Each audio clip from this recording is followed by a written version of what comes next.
And we are back again with another episode of Tech TLDR. Today we are talking about Elon Musk and SpaceX's plan of how they're going to be using the Super Heavy Booster and landing it in a way that we have never seen before. This is a big announcement for the company. This is going to be game changing in terms of how they're going to operate their boosters, cut costs dramatically, and hopefully get us to Mars that much quicker. Now, I highly recommend staying through the whole way because at the end, we're also going to be talking about how they plan, or what they plan, I should say, doing once they actually get to Mars with this plan implemented. So, without further ado, let's get into this.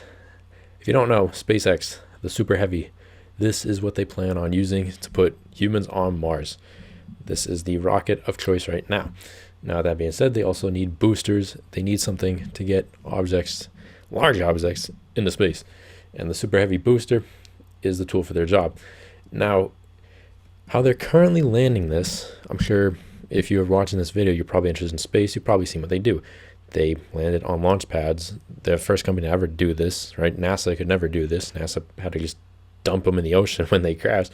But SpaceX is actually able to land these and then reuse them. This is really big for the company. It was allowed them to save a lot of money. But now they found something apparently that they're going to use that's going to save even more money. Not only that, it's apparently going to allow them to land this booster and have it ready to relaunch within an hour's time.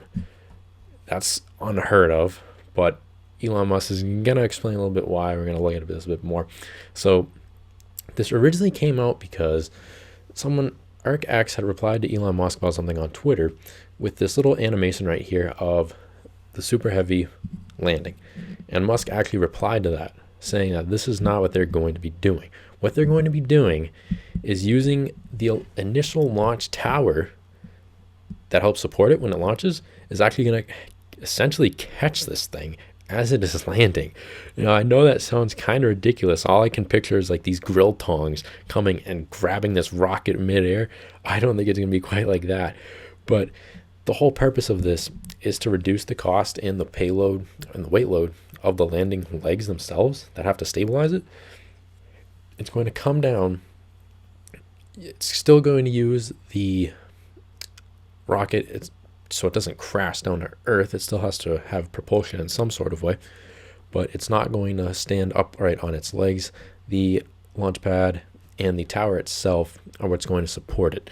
Now, what this allows for, like I had said, it's going to be cheaper. It's going to be cheaper because of the fact it doesn't need the legs, and because it doesn't need the leg, there's going to be less weight. If there's less weight, there's less fuel to burn to get it up and while it's coming back. Now, with that being said, Elon Musk had revealed also that it's going to save money, like I had said, by removing the need for the legs, but it's also going to allow it to be immediately back in its same position to be reused again for launch. And Elon Musk made a pretty bold statement saying ready to refly in under an hour. Now, I'm not an engineer, so let me know in the comments what you think about that, but personally, I don't think that's really reasonable. I mean, it's not that it can't be ready within an hour. It's just when you have something like this and there's a lot of moving components involved, and the fact that it could be launching things that are worth millions, if not billions of dollars worth of payload into space, I think you're going to want something longer than an hour to make sure that everything on this is running at full capacity. I mean, they're going to land this thing. It's still going to be hot. Like, I don't think you can like go through this thing where it's piping hot and make sure everything's working properly. Again, like I said, let me know in the comments what you think, because I don't think that's feasible. But hey, you have to be ambitious in an industry like this where you're the front runner of the entire industry. I mean, they're doing better than the US government ever did technically in terms of their research. I shouldn't say that. 1960s, 1970s, NASA is pretty groundbreaking stuff. We'll take that back.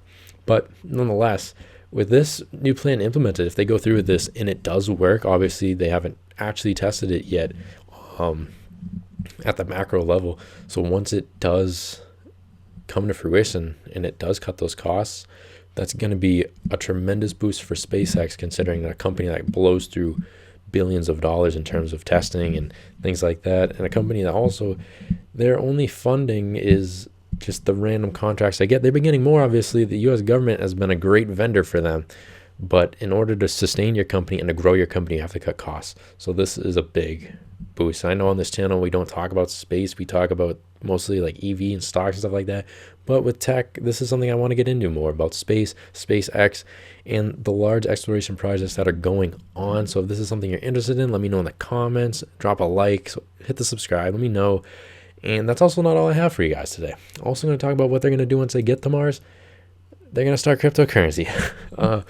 Elon Musk, he does endorse cryptocurrency for the Martian economy. Now, if you don't know Elon Musk, he's made bold claims before and statements saying how that the colonies of Mars, when they do get there, if they do get there, so I believe they will, they don't want the bullcrap of Earth going there. They want to essentially start a new slate, have a new type of economy, different governing policies. Now, when they first get there, I don't think anything like an economy or a government's going to be a problem, considering there's going to be like, 30 people that initially go, if they're, 24. That's not something they care about. They're more interested in the research and the progress, the discoveries that they make while they're there. That's really their purpose. They're not there to start a new world economy. But I do think it's good that they already have these plans in effect, or not in effect, but in mind, that they don't want to have the same stupid politics that we have here on Earth. And apparently cryptocurrency is also going to be their form of exchange. Musk had initially stated on Twitter, replying to comments actually by Lex Friedman, a big player in the AI space.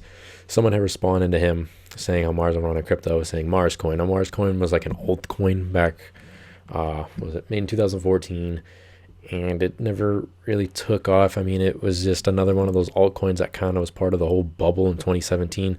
Never had any large scale projects though.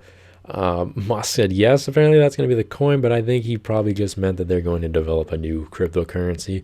I don't think it'll be Bitcoin. I don't think it'll be Ethereum. I think they'll probably have their own type of blockchain technology, cryptocurrency that they will run off of. But either way, I think it's really cool that they don't want to actually use anything from Earth's currency. I think it reminds me of like pilgrims coming to America. And leaving Great Britain, establishing their own thing like 4th of July. I don't think we're going to have to go to a war with them. I don't think it will come to that point.